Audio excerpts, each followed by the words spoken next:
हम लोगों ने शुरू में सोचा कि प्रकाश सीधी लाइन में चलता है। क्यों सोचा? हम लोग जब छोटे बच्चे थे, आपको याद होगा कि 8वीं 9वीं में होंगे, तो हमारे को दिखाया गया था कि 2 गत्ते के लिए उसमें छेद रखे, सामने मोमबत्ती रखी और उसमें उसको सरकाया तो वो बत्ती नहीं दिखेगी उसमें। तो लोगों ने कहा इसका मतलब ये सरल बिल्कुल सीधी लाइन में चलने वाली किरण है। जैसे हमने उसको सरकाया तो किरण दिखनी बंद हो गई। इसका मतलब वो किरण से ही सारी कुछ प्रकाश को समझा जा सकता है। लेकिन एक बार समस्या समझ में ये आने लगी धीरे धीरे लोगों को कि अगर ऐसा होता, अगर केवल ऐसा होता तो किसी चीज़ के पीछे, यानी कि मान लीजिए हमारा ये कोई एक चीज़ है और इसके पीछे हमने एक लाइट जलाई, तो थोड़ी थोड़ी लाइट इधर भी दिखती है, हल्की दिखती है ना।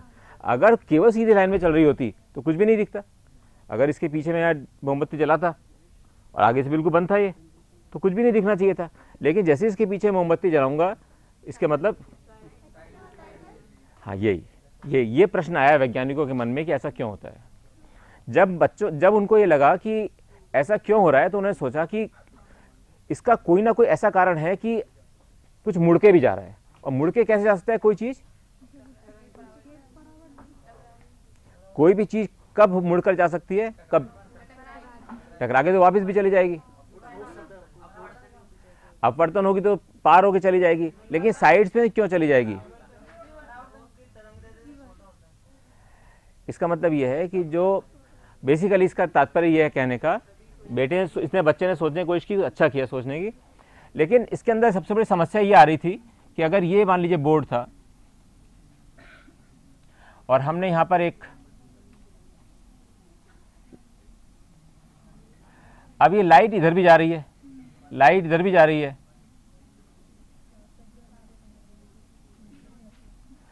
अब ये जो लाइट जा रही है ये दिख रही है हमको, और जो सामने से लाइट जो पड़ रही है वो नहीं दिख पा रही है। इससे फिर लोगों ने सोचा कि शायद कि प्रकाश किरण के रूप में नहीं, प्रकाश एक तरंग के रूप में चलता होगा।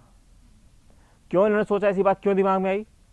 वो इससे दिमाग में आई, उन्होंने देखा कि जब हम किसी भी पानी में पत्थर डाला हमने यहाँ पर, तो उसमें हमको ऐसा लगा कि पानी यहाँ नीचे चला गया, यहाँ ऊपर आया, ठीक है। तो लोगों को इमीडिएटली इस बात का पता चल गया कि यहाँ पर एक पार्टिकल था जो कि ऊपर जा रहा था। अपने सीख ही रखा है कि वहां पर केवल दोलन होता है। जब उन्होंने ये देखा, इसका मतलब उनको लगा कि अगर प्रकाश भी ऐसी गति चल रहा हो तो जो हर दिशा में, केवल इस दिशा में नहीं जा रहा प्रकाश इस दिशा में भी जा रही होगी, इसकी तरंग इधर भी जा रही होगी, इधर भी जा रही होगी, चारों तरफ। उसका मतलब उसका प्रकाश का असर जा रहा है। और प्रकाश का असर जब जा सकता है जबकि वो इस तरह से कि तरंग का कुछ मिलता जुलता कोई चीज हो। और यहां से उनके वैज्ञानिकों के मन में ये आया कि हम इसका एक क्यों ना ऐसा करके देखें कि ये कण की जगह, क्योंकि तरंग अगर तरंग नहीं है, कि अगर हम केवल मान के चल रहे थे कि सीधी अगर किरण है, इसका मतलब कुछ कण है उसके अंदर जो किरण के रूप में चल रहे हैं आगे। लेकिन अगर वो तरंग है या नहीं उनको पता नहीं था। लेकिन उन्होंने सोचा कि क्योंकि पानी में जब हम पत्थर डालते हैं तो वो चारों तरफ फैलता है उसका किरण, और उसका जो दोलन है क्यों फैलता है। अब जैसे हम मान लीजिए हमने कोई एक वेव ली,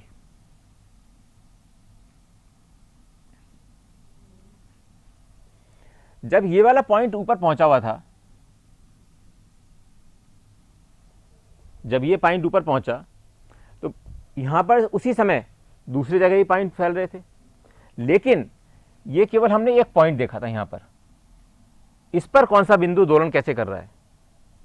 लेकिन जैसे ही हमने पत्थर डाला उस पर इस बिंदु पे भी दोलन हो रहा है, इस बिंदु पे भी दोलन हो रहा है, इस बिंदु पे भी दोलन, सब बिंदुओं पर चारों तरफ दोलन हो रहा है।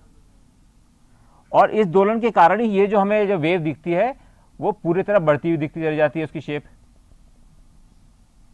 अगर केवल एक ही दिशा में होता तो वेव कैसे बनती? फिर तो हमारे ऐसा हो जाता, यहां हमने पत्थर डाला तो इधर चालनी है मान लो, तो इधर जाती वेव बस, या इधर चली जाती, कोई भी दिशा में मानना होता चला जाती उधर। लेकिन वेव ऐसा नहीं होता। जब वैज्ञानिकों ने ये देखा कि पत्थर डालते हैं और चारों तरफ वेव गोल गोल बनती चली जाती है उसकी शेप, और उन्होंने कहा इसका मतलब पार्टिकल अपने अपने स्थान पर दोलन कर रहा है। इससे इसका मतलब यह है कि प्रकाश में भी शायद कुछ ऐसा ही हो रहा होगा, शायद। फिर धीरे धीरे उन्होंने सोचा कि प्रकाश में अगर ऐसा हो सकता है तो प्रकाश को कौन सी वेव माना जाए। दिख तो रहा नहीं है प्रकाश, उससे पहले तो हम बिल्कुल सीधी रेखा मानते थे। तो लोगों ने सोचा चलो इसको पहले मान के चलते हैं कि तरंग कौन सी है, अनुदैर्ध्य है, क्योंकि सीधी रेखा में चल रही है तभी वो दिखनी बंद हो जाती है उसके अंदर से।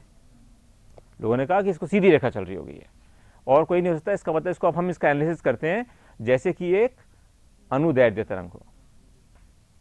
लेकिन जब वो अनुदैर्ध्य तरंग का एनालिसिस करने लगे तो उनको पता चला कि बहुत सारा, इतना बड़ा अगर मान लीजिए कोई आपने लकड़ी का टुकड़ा लिया और यहां लाइट जलाई, तो जो कोने हैं, कोने से उन्होंने देखा कि लाइट अलग डायरेक्शन में मुड़ के जा रही है।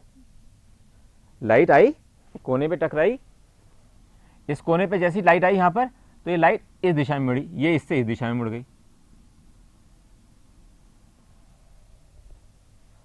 तो उनके मन में ये कंफ्यूजन हुआ कि शायद हम जो सोच रहे हैं कि ये तरंग अनुदैर्ध्य नहीं होगी, शायद अभी शायद था उनके मन में कि शायद अनुदैर्ध्य नहीं होगी।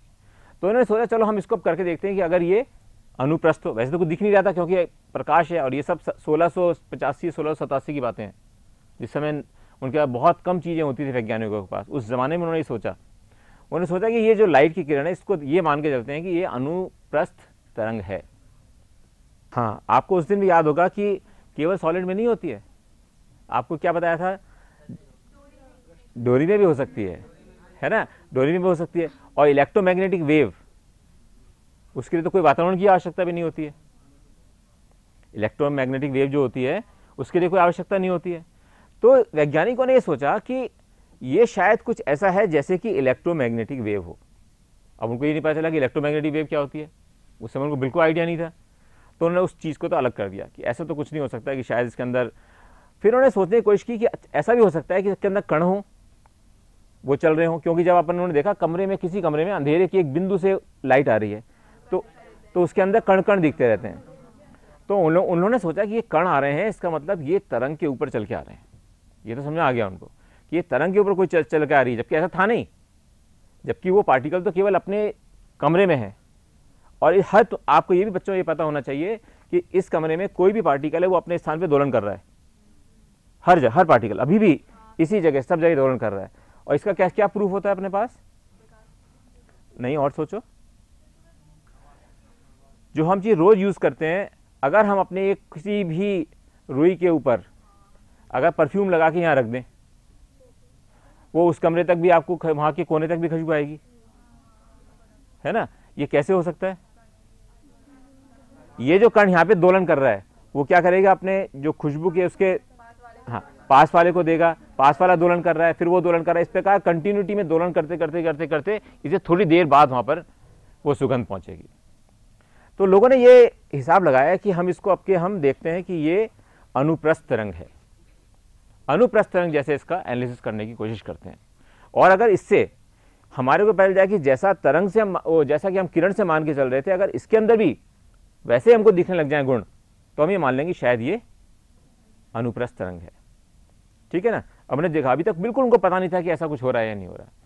तो सबसे पहले उन्होंने ये देखा, सबसे पहले उन्होंने कहा कि अगर कोई बिंदु पर हम डिस्टर्बेंस, कोई भी डिस्टर्बेंस क्रिएट करते हैं, कोई भी डिस्टर्बेंस करते हैं, तो उससे अगर मान लीजिए सबसे पहला जहां पर कि सब पार्टिकल्स ऊंचे हैं, यानी कि आयाम, अधिकतम आयाम पर पार्टिकल पहुंचे हुए हैं, जब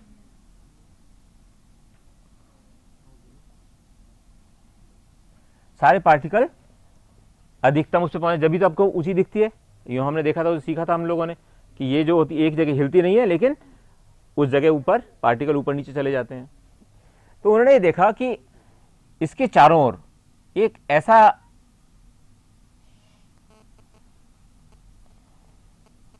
ऐसा क्षेत्र आ गया जहां पर कि सभी पार्टिकल ऊंचे थे। जैसा कि पत्थर में डाल के देखा था उन्होंने, जब पत्थर डाल के देखा था तो एक पूरा गोला दिखा था। तो उस पूरे गोले में एक तो स्थान होता है जहां पे कि सब लोग श्रृंग पर होते हैं, और एक गढ़ पे होते हैं पार्टिकल। जहां गढ़ पे होते हैं तो गड्ढा सा दिखता है, और जहां श्रृंग पे होते हैं ऊंचा होता है। और क्योंकि पार्टिकल मूवमेंट कर रहे हैं सरल आवर्त गति में, इसलिए हमको लगता है कि वो तरंग चल रही है।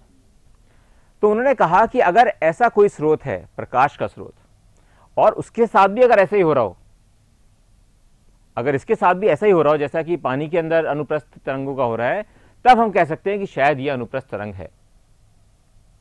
इस समय हाइगेंस आया,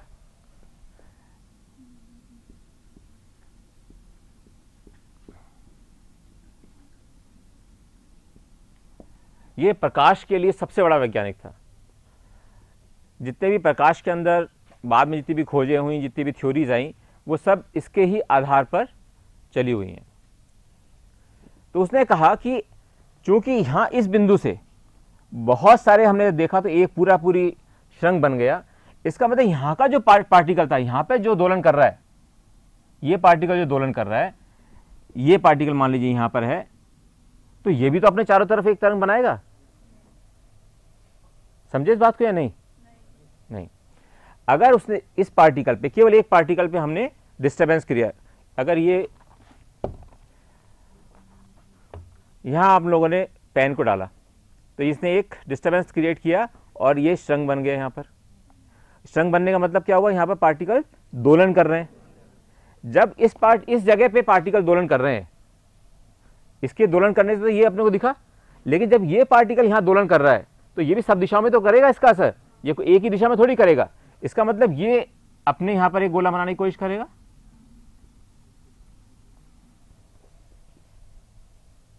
ये बात समझ में आई या नहीं आई? जिस प्रकार यहां पे डिस्टर्बेंस क्रिएट हुआ और इस डिस्टर्बेंस के क्रिएट होने से यहां पर एक श्रृंग बना। अब इसका इस श्रृंग बनने का मतलब यह है कि इसके हर बिंदु पर एक पार्टिकल दोलन कर रहा है, और उसके दोलन करने से, चूंकि अब ये तो हो नहीं सकता कि आसपास के पार्टिकल्स में एनर्जी नहीं ट्रांसफर करे। हमने सीख रखा है कि जो भी जब भी दोलन करता है कोई पार्टिकल, वो अपने आसपास के सभी पॉइंट्स में एनर्जी को ट्रांसफर करता है। तो जब ये आसपास के पार्टों यहां भी ट्रांसफर करेगा एनर्जी, यहां भी करेगा, यहां भी करेगा और इस जगह भी करेगा, क्योंकि अपन ने दोलन के अंदर सीखा है। ये बात समझ में आई? इसका मतलब ये हुआ कि इस श्रृंग पर जितने भी बिंदु थे वो सब अपने अपने दूसरे डायरेक्शन में भी इस डिस्टर्बेंस को भेजने की कोशिश करेंगे। इसी प्रकार जब ये वाला बिंदु होगा यहां पर, ये भी ऐसी कोशिश करेगा, और ये इधर वाला बिंदु है, ये भी कोशिश करेगा। इसका मतलब ये हुआ कि हम दोलन का जो सिद्धांत हमने जो सीखा था वो यहां पर सबसे महत्वपूर्ण रोल अदा करेगा। अगर ऐसा कुछ हो रहा है तो अभी तक वो पता नहीं लगा पाए थे कि ऐसा कुछ हो रहा है, लेकिन उन्होंने जो दोलन का सिद्धांत सीखा था उन लोगों ने, उसके आधार पर उन्होंने कहा ऐसा हो रहा होगा। इसका मतलब कुछ ना कुछ हो रहा होगा। लेकिन उस समय फिर उनके बाद दिमाग में एक बात आई कि अगर ऐसा होता तो प्रकाश पीछे की तरफ भी जा रहा होना चाहिए था। अगर ऐसा हो रहा होता कि इधर भी डिस्टर्बेंस क्रिएट कर रहा है पीछे के डायरेक्शन में और आगे भी कर रहा है, तो इसका मतलब प्रकाश जब अगर किसी स्रोत के आगे जा रहा है तो पीछे भी जाना चाहिए। जबकि ऐसा नहीं हो रहा, जबकि प्रकाश आपने यहां से चलाया, पीछे आपने उसके यहां पे आपने मोमबत्ती रखी, प्रकाश आगे चलता चला गया, पीछे तो आ नहीं रहा। नहीं, अगर पीछे आ रहा होता थोड़ी दूर जाकर रुक जाता। अगर आगे और पीछे का दोनों की टक्कर होती, दो तरह की तरंगों की दोलन मिलते और दोनों रुक जाते। ऐसा तो हुआ नहीं। प्रकाश यहां से सूरज से चल के यहां पर आ गया, अपने बल्ब से चल के कहीं भी जहां भी चार्ज चला जाता है। तब उन्होंने ये सोचा कि इसको अगर हम ये कल्पना करें, ये पूरा कल्पना पर आधारित था अब तक। अब जब थ्योरी इसकी बाद में निकल के आएगी, लेकिन अभी तक केवल ये कल्पना पर आधारित था। ये आपको इसलिए बताना जरूरी नहीं तो ये समझ में नहीं आएगा पूरा चैप्टर कि ये इसके अंदर किस तरह से व्यतिकरण हो रहा है, किस तरह से चीजें हो रही हैं इसके अंदर। तब उन्होंने ये कहा कि इस प्रकार जो भी तरंग का आगे चलना हो रहा है वो प्रत्येक बिंदु पर एक तरंग का छोटी सेकेंडरी तरंग बनाता है, यानी कि एक छोटी तरंग को प्रभावित करता है। यानी कि अब क्या लिख सकते हैं इसको हम, तरंग की शेप है ना, तरंग कुछ भी नहीं होता, तरंग की शेप बार बार याद रखना है।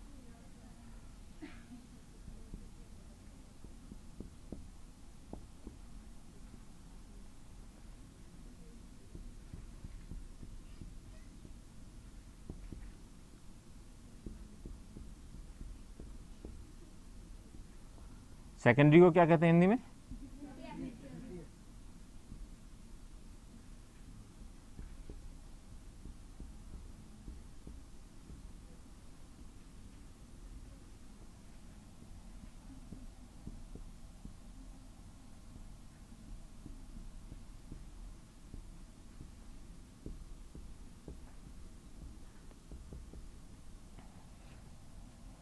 अब चूंकि ये द्वितीयक, जैसा अभी हम देख रहे थे कि द्वितीयक उसने पैदा किया, तो वो द्वितीयक किस गति से चल रहा होगा? प्रकाश की गति से, क्योंकि जब मुख्य तरंग जो हम मान रहे हैं, जो शेप चल रही है, प्रकाश की गति चल रही है, क्योंकि प्रकाश का एनालिसिस कर रहे हैं हम, तभी तो प्रकाश की गति से प्रकाश आगे पहुंच रहा होगा। तो उसके जो दूसरे वाले जो सेकेंडरी यानी कि द्वितीयक जो तरंग बन रही हैं, वो द्वितीयक तरंगे भी उसी गति से चल रही होंगी। ये बात समझ में आई है नहीं? ये थोड़ा थोड़ा कठिन है चैप्टर, थोड़ा सा, इसलिए हमने पहले वो 2 चैप्टर 11 के दोबारा पढ़े थे, जिससे कि उसको हम बार बार यहाँ पे उपयोग कर सकें। इसमें कहने का सिद्धांत का मतलब यह है कि प्रत्येक जो तरंग चल रही है आगे, उसके प्रत्येक बिंदु पर एक द्वितीयक तरंग बनेगी, द्वितीयक तरंग बनेगी, और उस तरंग की गति प्रकाश की गति के बराबर होगी। क्यों होगी प्रकाश की गति के बराबर? कोई बच्चा बताएगा?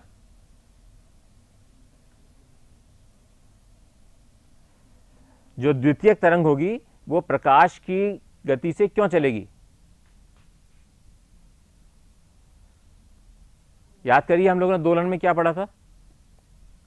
और जब तरंग गति अपन जब देखिए निकाल रहे थे, तब तरंग की गति निकालते थे तो कैसे निकालते थे? लैम्डा बाई, और लैम्डा क्या होता था?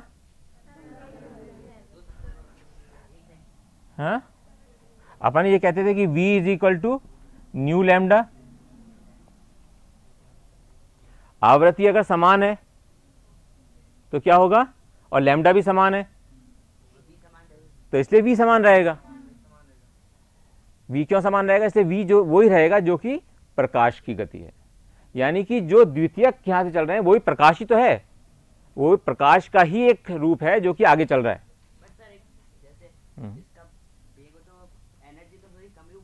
एनर्जी, अभी एनर्जी की बात करेंगे, उसके बाद सेकंड पॉइंट एनर्जी का आएगा। इसके नीचे अब जो आ रहा है सेकंड पॉइंट में लिख रहा था ना, वो एनर्जी का ही आएगा।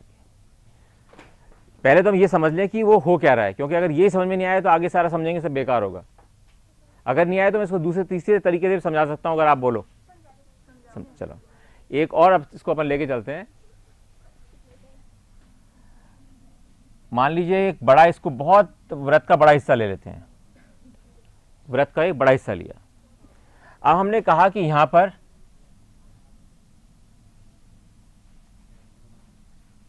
एक द्वितीयक बनी जो इस डायरेक्शन में है, इसी प्रकार एक द्वितीयक यहां बना,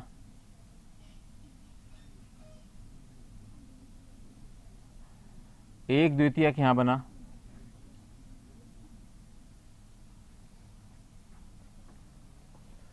हम ये कह रहे हैं कि यहां पर कि प्रत्येक बिंदु जो कि दोलन कर रहा था, यहां पर ये बिंदु फिर नीचे जाएगा। यहां पर हमेशा करते हैं अपन एनालिसिस, पहले ये ऊपर गया, फिर नीचे आएगा, फिर नीचे जाएगा, और ये फिर ऊपर आएगा। तो हम ये कह रहे हैं कि जब ये यहां पर डिस्टर्बेंस पैदा होने से ये बड़ा वाला डिस्टर्बेंस पैदा हुआ, तो इसके प्रत्येक पॉइंट का जो दोलन कर रहा है वो दोलन भी आसपास के जितने भी कण हैं सब में डिस्टर्बेंस क्रिएट करेगा और दोलन पैदा करेगा, यानी कि इसके आसपास के बिंदु भी जो भी हैं वो भी दोलन करने लग जाएंगे। क्योंकि ऐसा तो हो नहीं सकता कि यहां पे दोलन किया तो उसके बाद दूसरा दोलन यहां होगा, ऐसा तो होगा नहीं। पार्टिकल तो कंटिन्यूटी होती है, पानी एक साथ ही है, या अभी हवा है वो एक साथ ही है, अलग अलग टुकड़ों में तो बटी हुई है नहीं कि यहां पे हवा आएगी फिर थोड़ी देर गायब हो गई, फिर हवा फिर गायब, ऐसा तो है नहीं।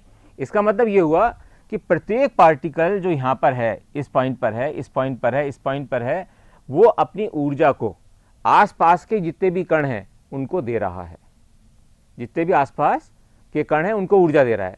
और जैसे किसी भी कण को ऊर्जा देगा तो वो अपने स्थान पे दोलन करने लगेगा। किसी भी पार्टिकल को, अपने सीखा हुआ है कि किसी भी पार्टिकल को अगर हम ऊर्जा देंगे तो वो अपने स्थान पर दोलन करने लगेगा, और अगर वो दोलन करने लग जाएगा अपने स्थान पर तो कौन सी स्थिति होगी? जबकि वो वेव के रूप में आएगा, क्या होगा? जबकि उसका दोलन सरल आवर्त गति कर रहा हो, ठीक है ना। इसका मतलब ये हुआ कि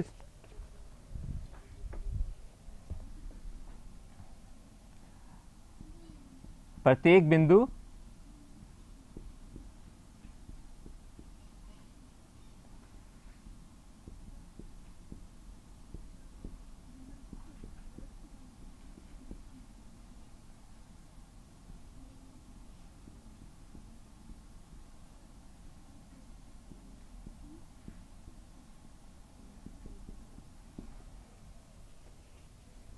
और जब ये सरल आवर्त गति कर रहा है, प्रत्येक बिंदु अपने स्थान पे दोलन कर रहा है, उस दोलन के कारण सरल आवर्त गति हो रही है और वो आसपास भी अपने छोटी छोटी सी तरंगे बना के चल रहा है आगे। अब जैसा कि बच्चे ने पूछा था कि ये प्रत्येक पार्टिकल, ये जब संभव है जबकि एक पार्टिकल दूसरे पार्टिकल को एनर्जी ट्रांसफर करता चला जाए। क्या बेटा? कण क्या? जिस प्रकार ये, इसका नेक्स्ट चैप्टर यही आएगा कि प्रकाश, कण और तरंग दोनों ही मान के चल सकते हैं। प्रकाश को कण भी मान सकते हो और प्रकाश को तरंग भी मान सकते हो। ये अभी 5 मिनट बाद इस चीज को शुरू करेंगे अपन। अभी हम ये बताना चाह रहे हैं कि प्रत्येक बिंदु जो सरल आवर्त गति कर रहा है और अपनी एनर्जी, हर बिंदु, हर कण एक दूसरे कण को अपनी एनर्जी देता जा रहा है। और जब तक ये एनर्जी ट्रांसफर होती जा रही है श्रृंग और गर्त बनाने में, धीरे धीरे वो एनर्जी चूंकि फैलती चली जाएगी, क्योंकि ये सेकेंडरी और बनते चले जाएंगे, फिर और बनते चले जाएंगे, फिर और बनते चले जाएंगे, तो थोड़ी देर बाद, थोड़ी दूर में पहुंचने के बाद वो वहां पर कम हो जाएगी और वहां पर कोई भी तरंग नहीं बनेगी और बंद हो जाएगा। ये सीमित क्षेत्र के लिए होगा। अब सीमित क्षेत्र क्या हो सकता है? जो पानी में तो सीमित क्षेत्र अपन इतना दिखा दिया, लेकिन अपने लिए सीमित क्षेत्र क्या है, कोई बता सकता है बच्चा? इन्फिनिटी। अपने लिए इन्फिनिटी, अपने लिए ये क्षेत्र है अनंत। जिसको हम लिमिटेड क्षेत्र कह रहे हैं वो अनंत है, क्योंकि प्रकाश के अंदर जो ऊर्जा है, जिसके कारण की दोलन हो रहा है, वो इतनी ज्यादा है कि उसको वो अनंत दूरी तक ले जा सकती है। इसलिए आपने देखा होगा कि कई तारे हमको अब जो दिख रहे हैं वो आज से करीब 1 करोड़ साल पहले या 2 करोड़ साल पहले खत्म भी हो चुके हैं, मर भी चुके हैं, लेकिन हमको आज दिख रहे हैं। बहुत अच्छी ये एक बात जान लो, ये बहुत अच्छा चैप्टर है, आपको बहुत मजा आएगा इसके अंदर, इसमें नई नई चीजें आपको जानने के लिए मिलेंगी। अगर मान लीजिए आज एक तारा है, आज तारा मतलब हुआ सूरज, तो सूरज जैसे एक तारा मान लीजिए आज 5000 प्रकाश वर्ष दूर था अपने से, 5000 प्रकाश वर्ष, जो अपना इतना दिख रहा है, टिमटिमाता हुआ दिखता रहता है। अब वो तारे उस समय में कुछ समय लगेगा यहाँ तक पहुंचने में, कुछ प्रकाश वर्ष लगेंगे उसको पहुंचने के अंदर, यहाँ पर जो हमको दिख रहा होगा। अब वो वहां पर बुझ गया, वहां तो बुझ गया, लेकिन उसका जो प्रकाश की जो तरंग चली थी वो अभी भी चल रही है। हमने स्रोत को यहां से काट दिया, लेकिन हम लोगों ने यहां सेकेंडरीज तो पैदा होती रही थी और ये वेव आगे चलती जा रही थी। अब ये तो हो गया खत्म, लेकिन चूंकि प्रत्येक बिंदु पर एक सेकेंडरी, द्वितीयक वेव की शेप बन रही है, इससे प्रकाश तो आगे चलता रह जाएगा। यहां आपने बंद कर दिया इस प्रकाश के स्रोत को, तो तारा तो डेथ हो चुकी तारे की, मान लीजिए तारे का प्रकाश निकलना बंद हो चुका है, लेकिन वो प्रकाश हमारे पास पहुंचेगा कुछ हजारों साल बाद, जबकि वो इतने सालों पहले तारा मर चुका होगा। नहीं, टूटता हुआ का मतलब भी बताता हूँ। टूटता हुआ तो कभी तारा टूटता हुआ नहीं दिखता। जो हम लोगों को दिखता है ना, वो उल्का पिंड होते हैं, जो कि अपने घर्षण के कारण अपने जब पृथ्वी के अंदर प्रवेश करते हैं तो उनके अंदर आग लग जाती है। तारा नहीं टूटता कभी भी। हाँ, नहीं, अच्छा है ना। ये इस चैप्टर में आपको देखना, आपको बहुत अच्छी चीजें नजर आएंगी। ये वाला चैप्टर बहुत इंटरेस्टिंग है बेटा। तारे क्यों दिखते हैं?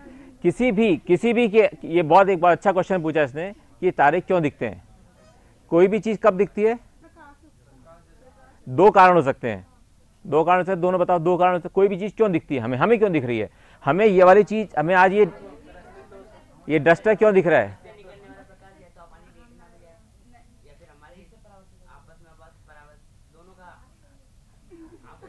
नहीं, ये काफी सही है, इस पे हंसो मत।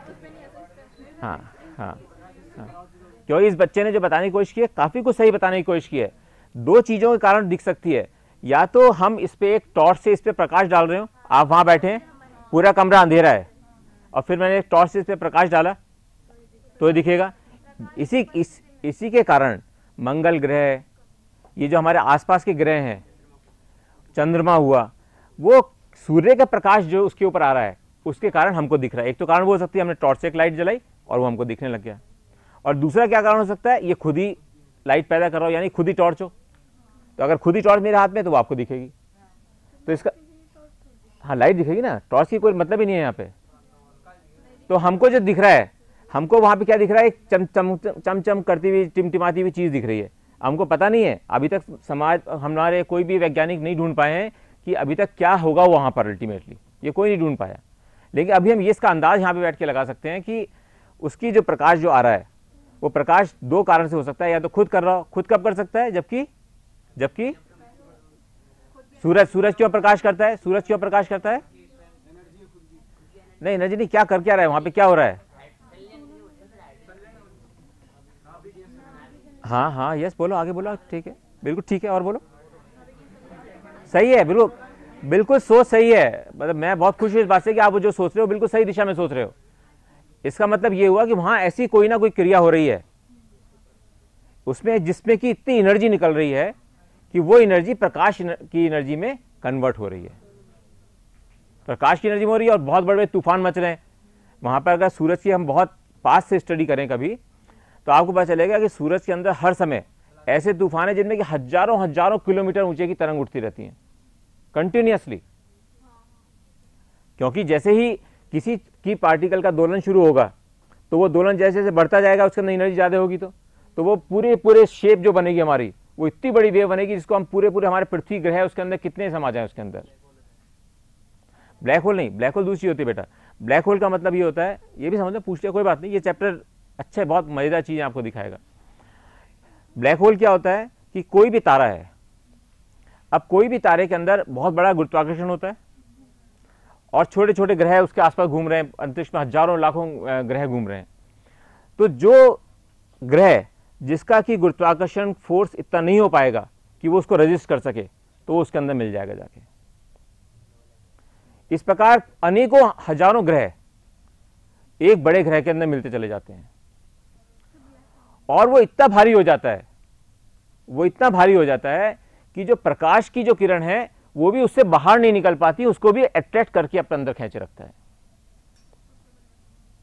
इसका मतलब प्रकाश के अंदर पार्टिकल भी है और तरंग भी है।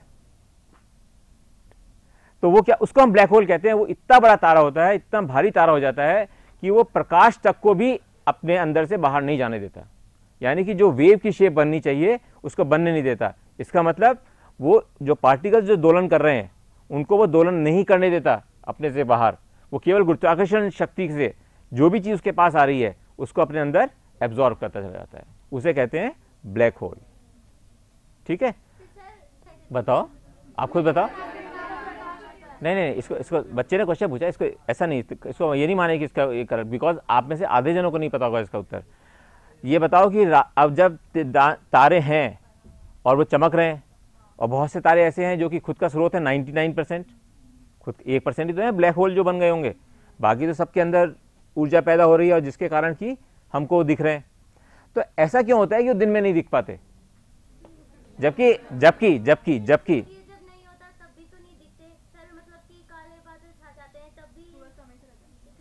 है ना। ये भी बहुत अच्छा क्वेश्चन। अब बताओ कौन बच्चा उसका उत्तर देगा, इसने बहुत अच्छा क्वेश्चन भेजा, बोलो। ये इसका मैं बता दूं, इसने जो बोला है 99% सही बोला है, ठीक है। 1% इसमें ऐड करना है, गलती नहीं है वो भी, उसे मुझे ऐड ही करना है केवल। इसके अंदर क्या हो रहा है कि जब दिन के अंदर वो प्रकाश चला, प्रकाश की आपको ये पता होगा, ये 10th क्लास में पढ़ाया जाता है कि जो प्रकाश की तीव्रता होती है,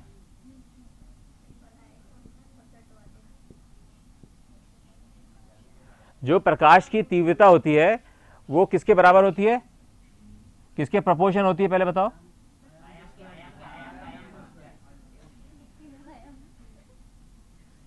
यानी कि हम इसको लिख सकते हैं कि I इज इक्वल टू के ए स्क्वायर, जहां पर कि ए है आयाम।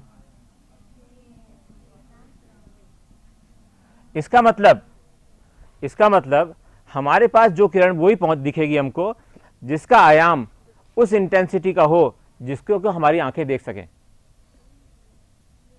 मतलब उस प्रकाश की इंटेंसिटी इतनी होनी चाहिए, जो प्रकाश चला किसी भी तारे से, उसकी इंटेंसिटी यानी कि आई इज इक्वल टू के ए स्क्वायर, जो आयाम है उसका आयाम इतना हो, यानी कि आयाम इतना, उसका मतलब जो पार्टिकल जो दोलन कर रहा है उसका आयाम इतना हो कि उसकी इंटेंसिटी सूरज की जो रोशनी निकल रही है उससे ज्यादा हो। यानी कि जो सूरज की रोशनी से, सूरज की रोशनी की जो किरण हमारे पास आ रही है यहाँ पर, या तरंग हमारे पास जो आ रही है, उसकी जो इंटेंसिटी आई है, आई अगर हम यूँ कह दें इसको कि आई सन, और आई अगर कोई दूसरा बहुत दूर का कोई तारा अपन ले लेते हैं, बहुत दूर का तारा, डिस्टेंट स्टार, उसकी मान लीजिए है KA2 स्क्वायर। तो जब इसकी इंटेंसिटी यानी सन की तरंग की जो इंटेंसिटी है, जब तक इससे ज्यादा होगी तब हमें केवल सूरज का प्रकाश दिखेगा, तारे का नहीं दिखेगा।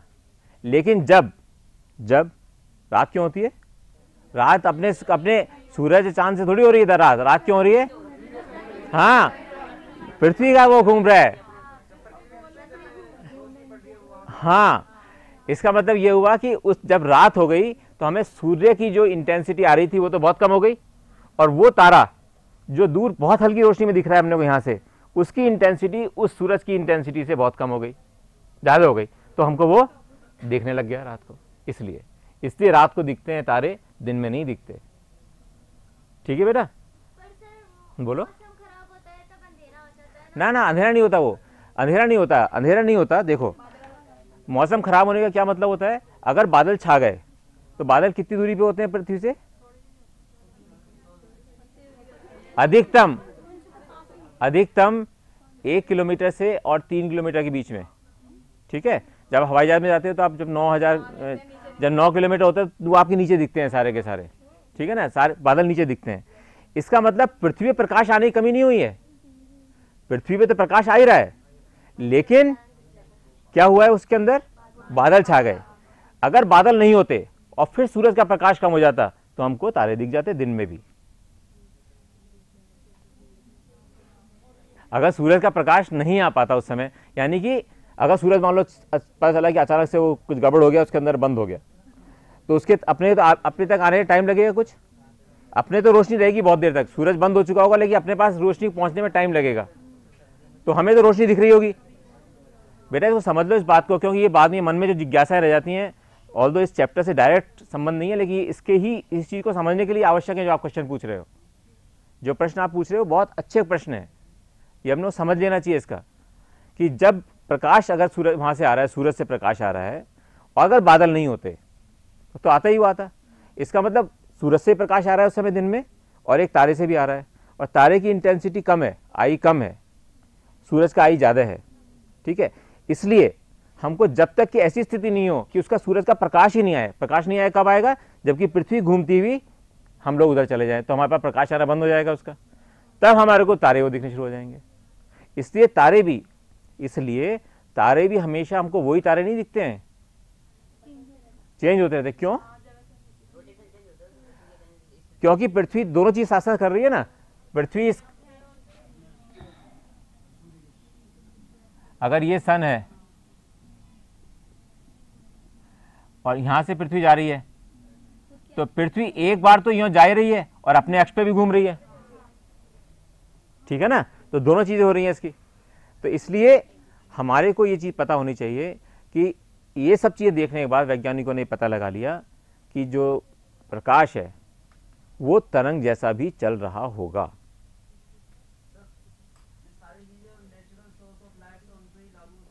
किसी भी स्रोत, नेचुरल पे नहीं, किसी भी पे, आपको इसी तरह से आपको समझ सको उनको, क्योंकि वो हम रोज देखते हैं, इसलिए हमने अपने को दिया। अब मान लीजिए अब हम ले लेते हैं आर्टिफिशियल स्रोत की बात कर लेते हैं। अब हम आर्टिफिशियल स्रोत की बात कर लेते हैं। अगर आर्टिफिशियल स्रोत में आज ये है मेरे सामने, ये इससे ले लो आप, एक ही लाइट जो आ रही है यहाँ पर, ये लाइट इस जगह आ रही है। ठीक है, इस लाइट की अगर हम यहाँ पे हाथ लगाएंगे तो लाइट आनी, क्या हो रहा है यहाँ पे, क्या दिख रहा है? नहीं, छाए का अलावा देखो क्या दिख रहा है। नहीं, ये पूरी एग्जैक्टली मेरी 5 फिंगर्स नहीं दिख रही, उसके अलावा भी दिख रहा होगा आपको कुछ, देखो दिख रहा है ना आपको। उसके आपको एक तो मेरा हाथ की दिख रही है, इसके आगे भी देखो हल्की हल्की एक और चीज दिख रही है। अब ये क्या हो रहा है कि ये जो यहाँ पर जो किरण इसकी पड़ रही है, इस हाथ पे जाके यहाँ पे आके मुड़ गई, और ये मुड़ी तो इसने दूसरे वाले को हल्का कर दिया। ये देखो, ये दूसरी वाली जो किरण पड़ रही थी ना, उसको हल्का कर दिया, इसलिए ये आपस में सब गड़बड़ हो गया। ये 5 फिंगर्स नहीं दिख रही इस समय। अगर केवल सीधी रेखा में चल रही होती, अगर केवल सीधी रेखा में चल रही होता प्रकाश, तो अपने को बिल्कुल स्पष्ट 5 उंगलियां मेरी बनी हुई दिखती। इसीलिए इसीलिए जब हम घर में, आपको याद होगा छोटे थे हम लोग, तो वो हाथ से वो बना के देखते थे, ये चिड़िया बन जाएगी, ये वो बन जाएगी, तो हम क्या करते थे उसके अंदर, तो एक प्रकाश का स्रोत होता था, बल्ब लेते थे, उस बल्ब के सामने, फिर बल्ब के सामने हम यूँ करके बनाते थे, जिससे अब यहाँ पे क्या हो रहा है, यहाँ पे तो इधर से प्रकाश आ रहा है, मेरा इधर से प्रकाश आ रहा है, और यही वास्तविक स्थिति होती है, आपका हर जगह से प्रकाश आ रहा होता है। लेकिन जब आप उसको बना रहे होते थे, आप मोमबत्ती रखते थे पीछे और फिर अपन बनाते थे, जिससे कि उसकी इंटेंसिटी इतनी होती थी कि आपके जो यहाँ पर मुड़ रही है, इसको कहते हैं डिफ्रैक्शन, ये थर्ड हिस्सा है इस चैप्टर का, जब ये मुड़ रही है किरण यहाँ पे आके, वो मुड़ने की गति कम हो जाए। ये एक प्रैक्टिकल एग्जाम्पल है। और प्रैक्टिकल एग्जाम्पल लेते हैं अपन, किसी भी, अगर आपने एयरपोर्ट पे देखा होगा, अब नहीं करते क्योंकि अब तो इलेक्ट्रॉनिक सिस्टम हो गया, पहले एक सर्च लाइट होती थी, एक होती थी सर्च लाइट होती थी, उस सर्च लाइट क्यों कहते हैं, हम कहते थे कि भाई एक सर्च लाइट होती है और वो पूरा यूं एक बीम जैसी दिखती थी, या उसको, और अब आपके नए जमाने के बच्चे हो तो आप सोच सकते हो कि आपने लेजर के कई बार देखते हो कि आप प्रोग्राम होते हैं, कई बड़े लोगों की शादियां होती हैं, तो उसके अंदर लेजर की एक किरण जला देते हैं, दिखता है ना, लेजर की दिखती है। लेजर क्या होता है, light amplification of emission of radiation. Very good, very good. तो वो जो लेजर, अब हमने यहां से लेजर का स्रोत निकाला, तो वो एक साथ हमें एक ही तरह उसके रूप में दिख रही है, और बिखरी भी क्यों नहीं दिख रही, लेजर जो है यहां से निकल के पूरा यूं बढ़ जाना चाहिए था सारा का सारा, लेकिन वो एक ही उसके अंदर टनल के रूप में दिख रही है हमको जाती हुई। ऐसा क्यों? ऐसे घर के अंदर आप लेके आते हो, कभी कभी वो छोटे आते हैं, लाल दिखती है, लाल लाइट, उसको वहां डालते हैं दूर, तो अपने वहां पे पहुंच जाती है, और बीच में नहीं दिख रही वो लाल, बीच में तो कहीं भी नहीं दिख रही, लेकिन वो दीवार पे जब पड़ती है तो वहां लाल दिखती है। इसका क्या कारण है? इतनी तेज गति से चल रहे हैं, क्योंकि वो लेजर है, वो इतनी तेज गति से चल रहे हैं कि उसका दोलन इतने फास्ट हो रहा है कि उस दोलन को हमारी आंखें नहीं देख सकती। वो दोलन इतनी तेज गति से हो रहा है वहां पर, उसकी एनर्जी इतनी ज्यादा है लेजर की, क्योंकि लाइट एम्पलीफिकेशन, हमने उसको इतना एम्पलीफाई कर दिया, उसके दोलनों को, प्रकाश के दोलनों को इतना ज्यादा कर दिया कणों का, कि उसकी स्पीड को हम परसीव ही नहीं कर सकते हैं, हमारी आंख उसको देख ही नहीं सकती। हमारी आंख को देखने के लिए क्या चाहिए, 1/, कितने में होनी चाहिए गति? हमको कोई चीज चलती हुई कब दिखती है, जबकि उसकी क्या गति हो रही हो। पिक्चर कैसे दिखती है, चलती है हमारे को? जब हम पिक्चर हॉल में मूवी देखते हैं तो क्यों दिखती है चलती हुई? अरे कभी तो देखा होगा, टीवी पे देखा होगा, पिक्चर हॉल में नहीं भी देखा हो, लेकिन टीवी तो देखा होगा, कभी तो देखा होगा, कभी तो मैच क्रिकेट का देखा होगा।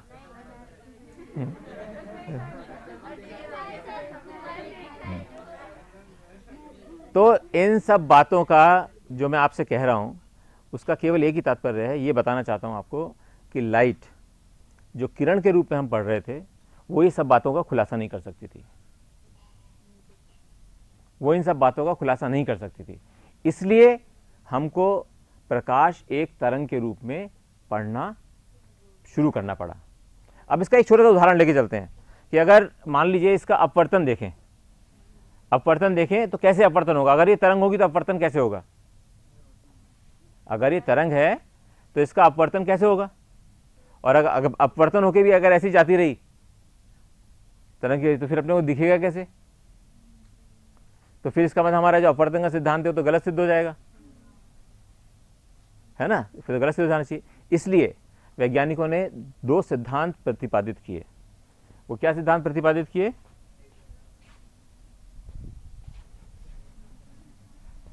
फिजिक्स जितना इंटरेस्टिंग सब्जेक्ट कोई भी नहीं होता है, लेकिन क्या है, आप लोगों को इन्वॉल्व रहना चाहिए। जैसे आप लोग इन्वॉल्व रहते हो ना अभी, तो आपको सब चीज़ समझ में आती रहेंगी। अगर वो आप लोग दूसरे संसार में पहुंच गए सोचते सोचते, तो फिर नहीं समझ में आएगी। हाँ, क्योंकि ये बहुत ज़्यादा इंटरेस्टिंग होती है। फिजिक्स जितना इंटरेस्टिंग कोई सब्जेक्ट नहीं है, क्योंकि इसमें हर घटना का कारण है, हर चीज़ का कारण है। मतलब हम केवल ऐसे नहीं कह रहे कि केमिस्ट्री में से बताते हैं आपको कि भाई ये इसके अंदर द्रव्य मिलाएंगे तो इसके अंदर ये मिलाएंगे तो ये हो जाएगा। वो कभी ये नहीं बता सकते सिवाय ऑर्गेनिक केमिस्ट्री की कि ये क्यों हो जाएगा।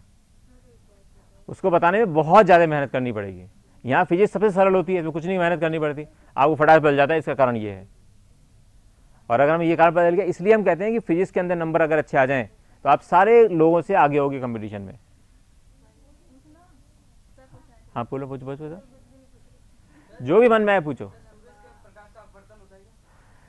कोई सा भी प्रकाश हो, अपवर्तन प्रकाश का नहीं होता बेटा, अपवर्तन किसी माध्यम में होता है, क्योंकि उस माध्यम का अपवर्तनांक फर्क होता है, और अपवर्तनांक फर्क होने का क्या मतलब होता है, उसके अंदर वेग फर्क हो जाता है। क्योंकि किसी भी माध्यम में जब वेग परिवर्तन होता है केवल तभी अपवर्तन होता है जबकि वेग परिवर्तन हो। अगर मान लीजिए दो माध्यम है, बीच में एक छोटी सी कोई लेयर है बहुत बारीक जो हम देख नहीं सकते, अगर दोनों माध्यमों की सेम गति है उसके अंदर कुछ नहीं होने वाला, अपवर्तन थोड़ी होगा। फिर तो जैसे रेखा ही वैसे चली जाएगी आगे, वैसी जो वेव चलेगी वैसी चली जाएगी।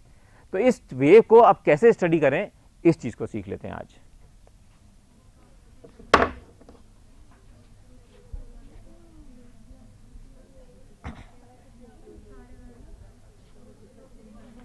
हमने ये कहा कि यहां पर इसको द्वितीयक डिस्टर्बेंस बनेंगे। अब इसको अपन एक बहुत बड़ा का सर्किल लें तो इसको हम सीधी रेखा में देख सकते हैं।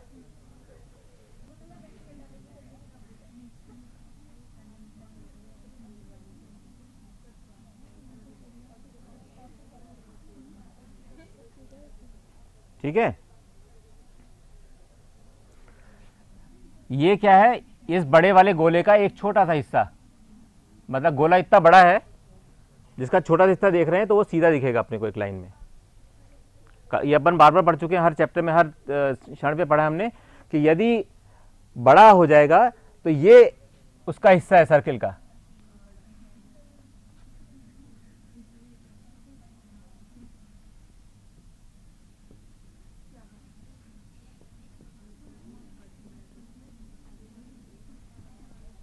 हमने ये कहा कि प्रत्येक पॉइंट यहां पर एक द्वितीयक पैदा करेगा, वो ये है। अब ये सिद्धांत कहा कि दो चीजें हैं इसके अंदर, सीखिए आप कि अगला जो आपका तरंग का अगला भाग है यानी कि तरंगाग्र,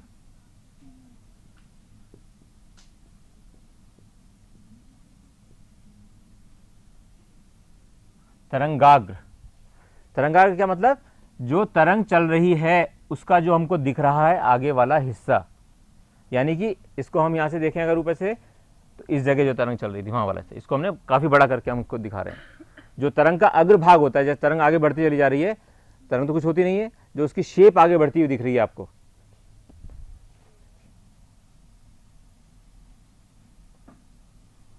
ये शेप आपको आगे बढ़ती हुई दिख रही है, तो ये मानो कि आप ये एक तरंगाग्र है। ये तरंगाग्र को आगे बढ़ता हुआ दिखता है, एक्चुअल में पार्टिकल्स वहीं पे ऑसिलेट कर रहे हैं। तो अब जो दूसरी जो तरंगाग्र बनेगा उसके दो सिद्धांत होते हैं। टेंजेंट को क्या कहते हो,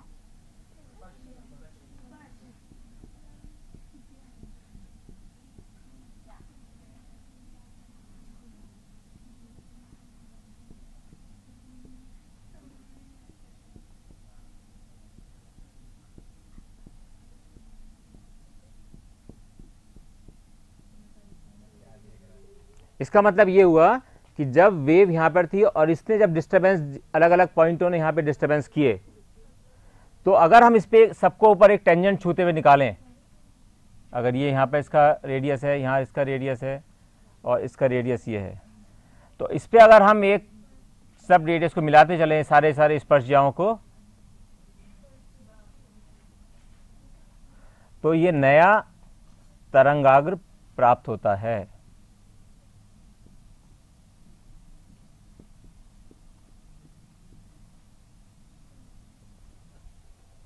यानी कि हमने इसने किया, अब यहां पर जैसे पहुंचेंगे तो यहां पे फिर प्रत्येक बिंदु पर फिर ये डिस्टर्बेंस पैदा करेगा। यहां पर आ गए, इसने फिर एक पैदा किया, इसने यहां पैदा किया,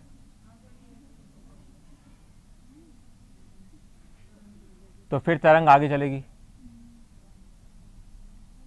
इस प्रकार ये तरंगाग्र आगे बढ़ता जाएगा। एक तो सिद्धांत ये होता है। और जो हमने किरण प्रकाशिकी पढ़ी थी उसको इससे जोड़ते हैं इस समय, ये याद रखना पड़ेगा आपको। दूसरा सिद्धांत,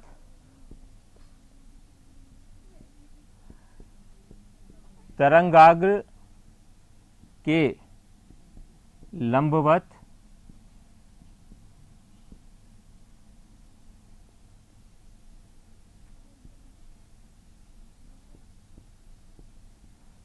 ऊर्जा का संवहन होता है,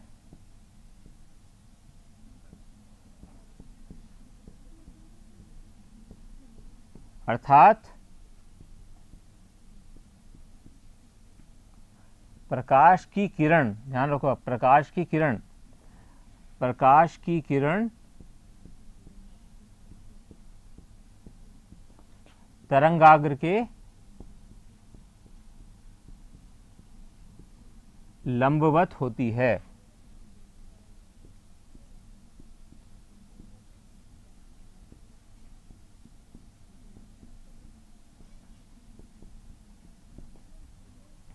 इसका मतलब क्या हुआ, जब तरंगाग्र ऐसे चल रहा है तो इस पे हम जो भी लंब डालेंगे ये प्रकाश की किरण होगी।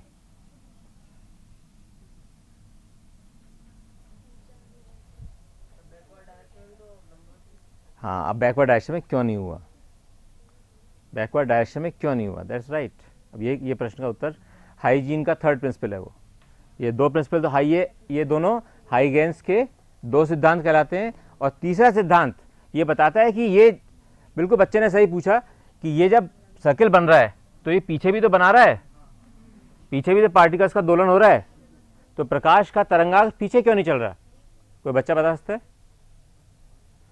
प्रकाश का तरंगाग्र पीछे क्यों नहीं चल रहा, क्यों आगे ही क्यों चल पा रहा है?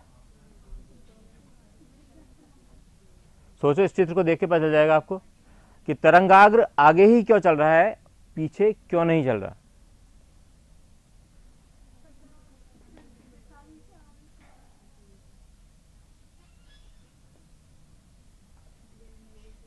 बताओ। इसके लिए हाइगेंस ने तीसरा सिद्धांत दिया। ये तीन सिद्धांत कहलाते हैं हाइगेंस के।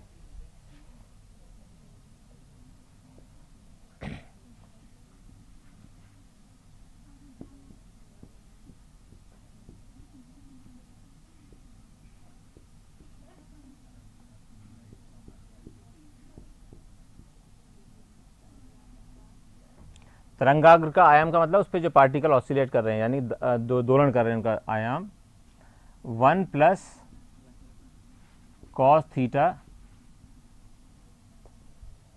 के समानुपाती होता है।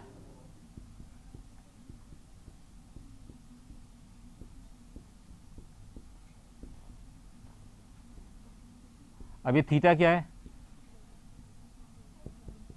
थीटा कौन सा कोण है? सोचो इसके कारण क्या हो सकता है। थीटा कोण, थीटा कोण है यहां पर, थीटा किसके बीच में है?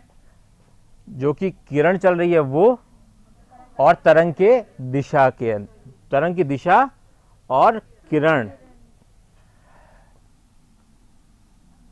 तरंगाग्र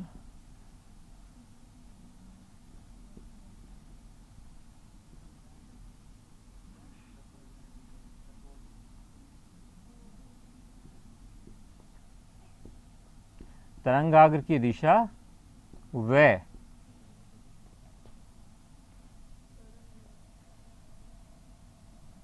ये क्या है, इसको क्या कहा हम लोगों ने अभी?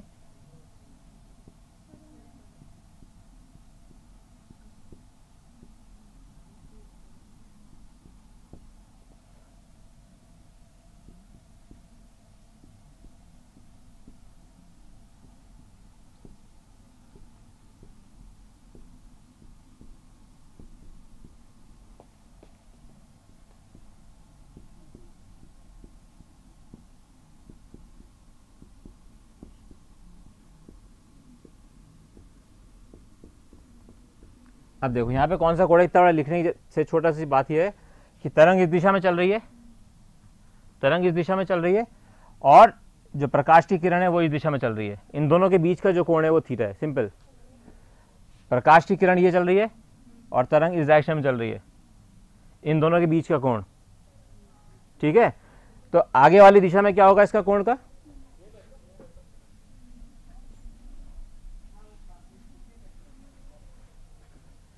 अगर हम आगे की दिशा में देखेंगे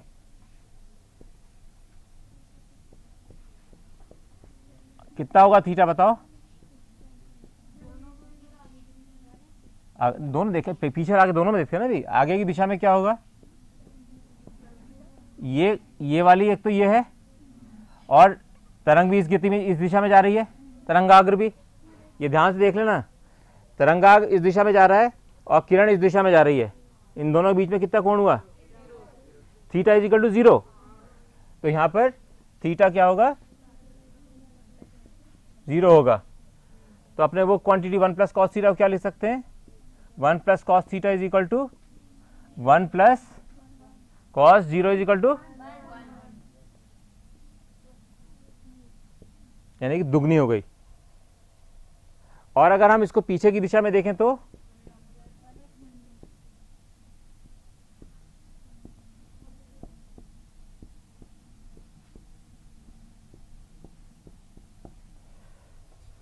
ये लोग बहुत इंटेलिजेंट थे, इन लोगों ने कैसे इस सब चीज़ों को निकाला है। पीछे की दिशा में थीटा इज इक्वल टू पाई,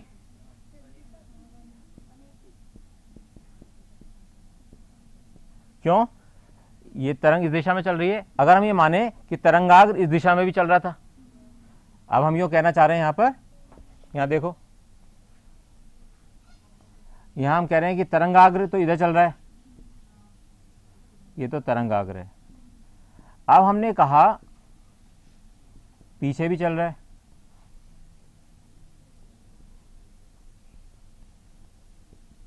अगर मान लो चल रहा होता तो,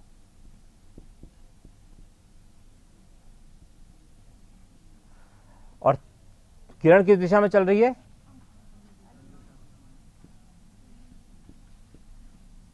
तो किरण और तरंगाग्र की दिशा में अगर मान लें कि पीछे भी चल रहा होता तरंगाग्र, तो कोण कितना हो जाता,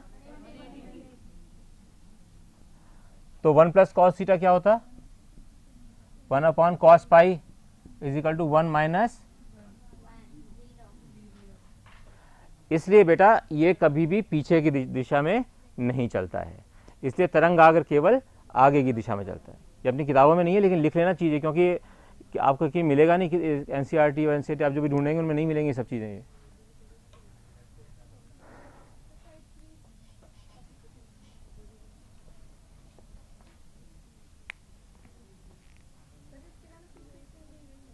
किरण तो केवल अपना किरण वाले क्या सीखी, किरण प्रकाशिकी में क्या सीखा था,